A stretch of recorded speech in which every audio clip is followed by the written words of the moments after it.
السلام علیکم ورحمۃ اللہ وبرکاتہ رب اشرح لی صدری ویسر لی امری واحلل عقدۃ من لسانی یفقہوا قولی اللہم فقہنا فی الدین اللہم انی اسألک علما نافعا وعملا متقبلا ورزقا طیبا۔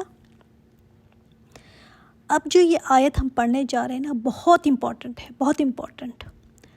دیکھتے ہیں آیت کو۔ بسم اللہ الرحمن الرحیم۔ یا ایہا الذین آمنوا، اے ایمان والو۔ یہ پکارا کس کو جا رہا ہے؟ ایمان والوں کے لیے ہے یہ آیت۔ وہ جو تم کہتے ہو نا، ہم ایمان لائے، ہم مسلم ہیں، ہم تو مومن ہیں، ہاں کہتے ہو نا، تو تم سے بات کی جا رہی ہے۔ هل ادلکم علی تجارت تنجیکم من عذاب علیم۔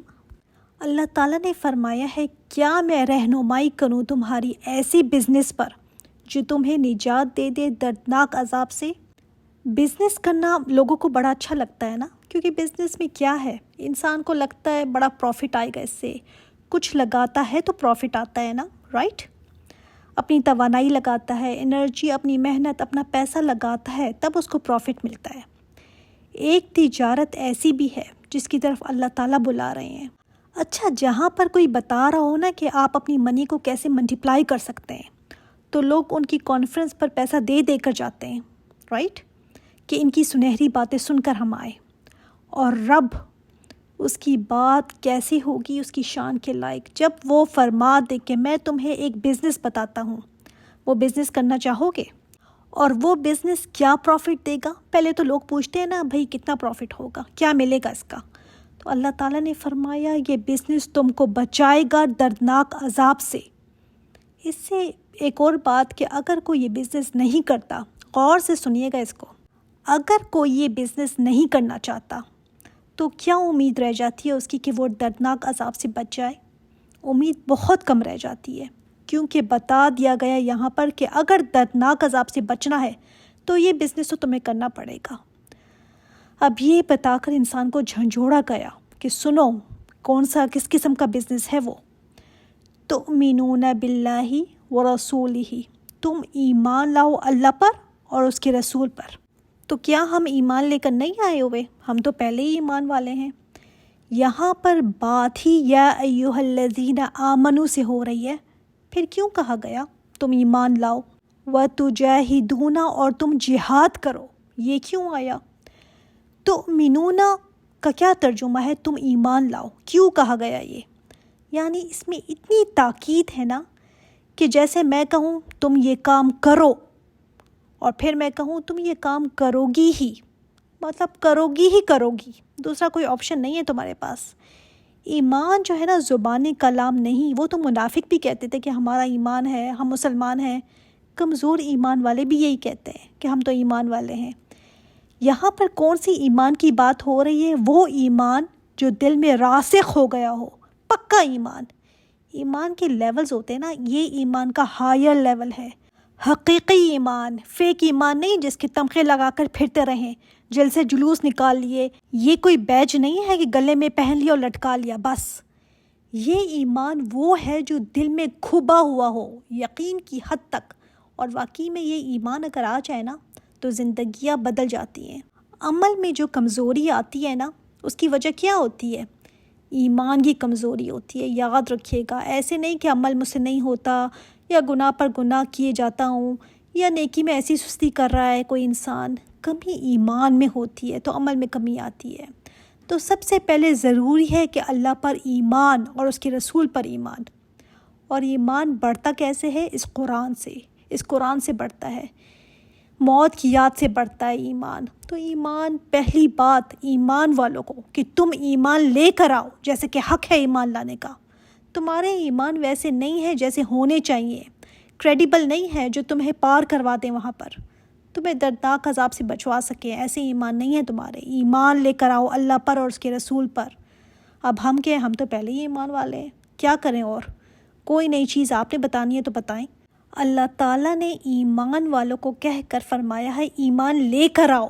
اب بتائیں ہمارے جیسے کدھر گرے پڑے ہوئے ہیں، کیا حیثیت ہے ہماری ایمان کی، کیا لیول ہے، خود سوچیں۔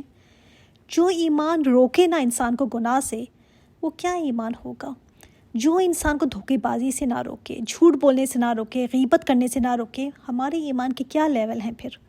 ٹھیک ہے ایمان تو ہے، اس لیے تو کہا گیا نا یا ایھا الذین آمنو، لیکن کیا واقعی میں ایمان کا کوئی لیول ہے ہمارا؟ اللہ تعالیٰ کو تو یہ لیول نہیں چاہیے، اللہ تعالیٰ کو تو وہ ہائی لیول چاہیے، ہائی لیول۔ اس کا مطلب ہے پہلے اپنے ایمان پر ورک کرو، اس کے اوپر محنت کرو، محنت لگے گی۔ بزنس ایسے تو نہیں ہو جاتے نا، وہ کہتے ہیں نا کہ ایک جنریشن محنت کرتی ہے تو دوسری کھاتی ہے۔ یہ تجارت ہم اللہ تعالیٰ سے کر رہے ہیں اور بڑے دردناک عذاب سے بچنے کے لیے کر رہے ہیں۔